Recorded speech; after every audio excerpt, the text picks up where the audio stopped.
Good morning student. आज हम करेंगे अकाउंट्स का 11th क्लास का नेक्स्ट चैप्टर। कई बुक्स में बेटा ये 10th चैप्टर है और कई बुक्स में 9th चैप्टर होगा। तो चैप्टर का नाम है accounting for goods and services tax, GST. GST आप लोग सभी जानते हैं कि जो जीएसटी होता है वो एक इनडायरेक्ट टैक्स होता है।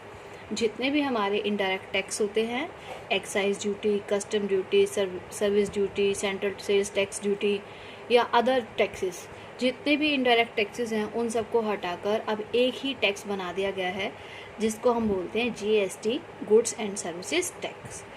गुड्स एंड सर्विसेज टैक्स क्या होता है? एक इनडायरेक्ट टैक्स होता है जो कि गुड्स और सर्विसेज की सप्लाई पर लगाया जाता है। इसे हर राष्ट्र में लागू किया गया है। It is a national wide tax, इसीलिए इसको क्या बोलते हैं? इसे बोलते हैं वन नेशन वन टैक्स। मतलब कि जितने भी प्रकार के टैक्स हैं उन सबको हटाकर अब केवल एक ही टैक्स बनाया गया है जिसको बोलते हैं GST, goods and services tax, जो कि पार्लियामेंट में 24 मार्च 2017 को पास हुआ था, लेकिन इफेक्ट में आया था 1 जुलाई 2017। ठीक है बेटा। और जो टैक्स होते हैं ये अलग अलग इनडायरेक्ट टैक्स हैं, excise duty, custom duty, service tax, central sales tax, इन सब की जगह पर एक ही टैक्स बनाया गया है, सेंट्रल लेवल टैक्स, जीएसटी। ठीक है।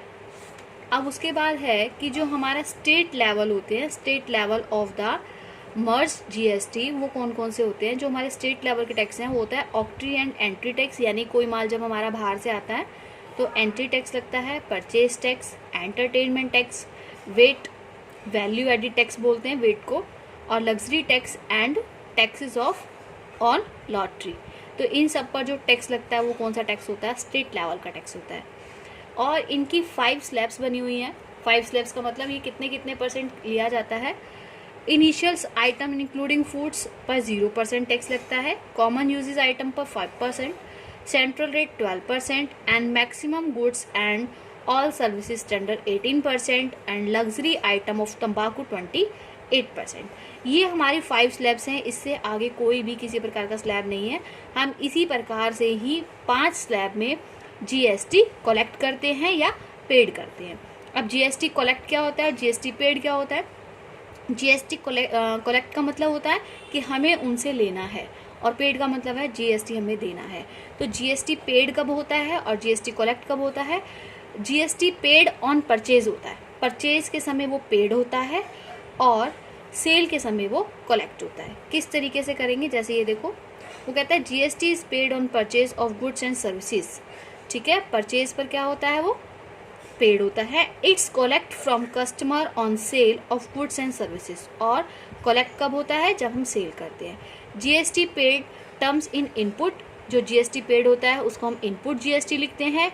इस set off against C GST collect term output GST. ठीक है बेटा। जो हमारा पेड होता है उसको हम इनपुट लिखते हैं और जो हमारा कलेक्ट होता है उसको हम आउटपुट लिखते हैं। इट्स मीन परचेज के साथ हम इसको इनपुट लिखेंगे और सेल के साथ हम इसको आउटपुट लिखेंगे। GST paid on purchase input GST is a not a cost for the purchase. इसे जो है एक हम कॉस्ट नहीं कह सकते परचेज के समय। क्यों नहीं कहते? इसे हम एसेट्स मानते हैं। क्यों मानते हैं एसेट्स? क्योंकि जितना भी हमने जीएसटी माल को खरीदते समय पे किया था, जब हम अपने माल को बेचेंगे तो हमें रिसीव भी तो होगा, इसीलिए इसे हम क्या बोलते हैं? एसेट्स बोलते हैं। तो जीएसटी जो हमारा परचेज के समय होता है, not a cost but A assets.